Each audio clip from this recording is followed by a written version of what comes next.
Welcome to the NBA Saga, where we break down the biggest stories in basketball with eyes, heart, and a little bit of hustle. Today, we are asking a bold question. Can Cade Cunningham win the 2025-26 NBA Most Valuable Player Award?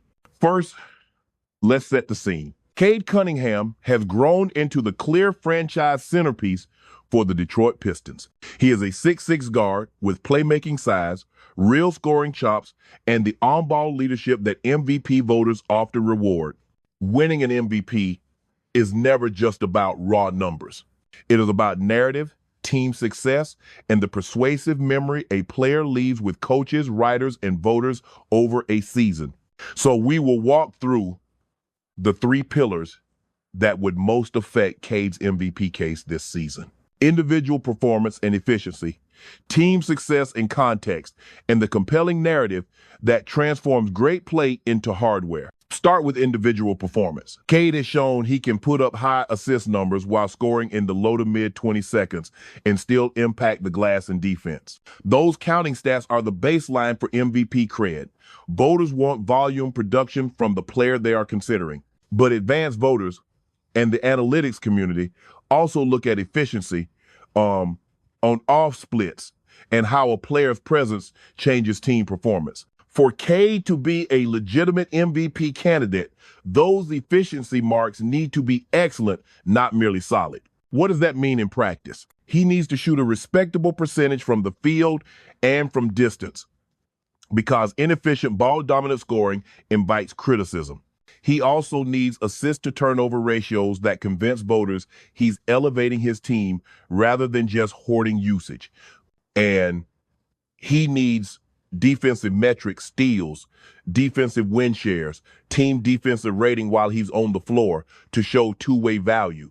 Now, team success, the most brutal reality in MVP voting. Historically, MVP winners are almost always the best player on one of the league's top teams. Voters reward a player who not only dominates stats, but also drives his team into the upper echelon of the conference. Cade's Pistons need to be more than a middle-of-the-pack squad for a sustained stretch.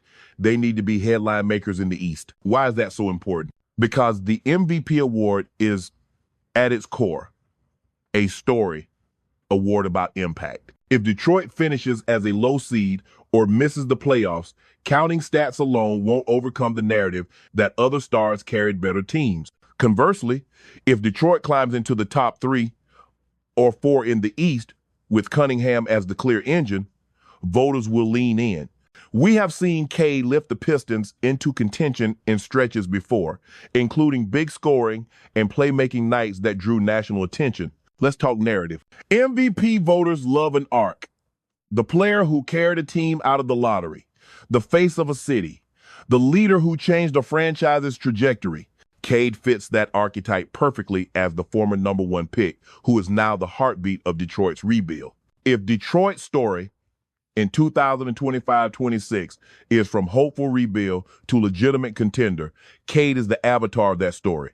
Narrative can vault a player with solid stats into the front of the MVP conversation, but there are obstacles and real-world problems to manage. Injuries and availability are a critical wildcard. MVP candidates must play and dominate over a meaningful sample. Cunningham has had injury history and some missed time in past seasons, and any recurring injuries this year will damage his bid. Availability equals durability in voters' minds. You cannot be an MVP if you are absent for long stretches of the season. Another obstacle is competition. Every season throws up other players with massive statistical cases and teams with better records, and in 2025-26, there are several established stars and rising names who will command attention. Cade's path to MVP must include not just great play, but outperforming or at least out-impacting those rivals in ways voters can point to. So what would an ideal MVP season for Cade look like? First, he averages around 25 points, 8 to 10 assists, and 5 rebounds per game with improved shooting splits that show genuine efficiency gains. Second, his turnovers remain controlled and his usage doesn't crater team efficiency. Third, the Pistons post a top 4 record in the Eastern Conference, or at least a noticeable leap into the top tier, with Cade clearly driving that improvement. Fourth, he stays healthy and plays in nearly every game, delivering big performances in marquee matchups that capture the national narrative. Fifth, there are a handful of signature clutch moments, buzzer beaters, playoff-like performances in December and January that lock the story in voters' minds. Let's examine the plausibility of each of those points. Statistically, Cade already shows the tools, size, shot creation, and playmaking instincts. The trick is years of gradual improvement in efficiency and decision-making under pressure. That is a bridge he and the coaching staff must cross this season. Coaching and supporting cast matter too. If Detroit's roster construction gives him shooters who can space the floor and defenders who hide his occasional lapses, his offensive efficiency will naturally rise. If the Pistons surround Cade with reliable role players who can win their matchups, the team's record will reflect his leadership instead of exposing weaknesses.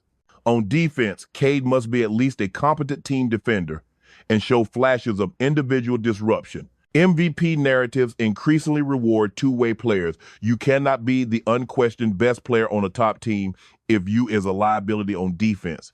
Improvements in team defensive rating or plus minus while Cade is on the floor will be critical evidence for voters.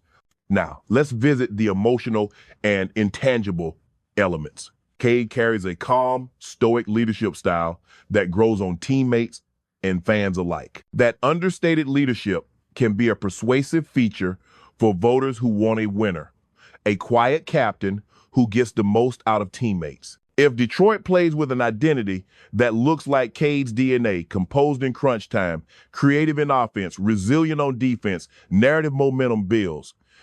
There's also market and media exposure. Detroit is not New York or Los Angeles, but the national media will chase a real MVP narrative. Cade needs to dominate national TV games and deliver headline moments that writers and broadcasters can't ignore. Fantasy and betting markets already list him among interesting dark horses at times, which indicates that the betting public senses upside, even if he's not an early favorite. Let's be honest about odds and public perception. Early season futures have often placed Cade as a long shot rather than a favorite, and that shapes the baseline conversation.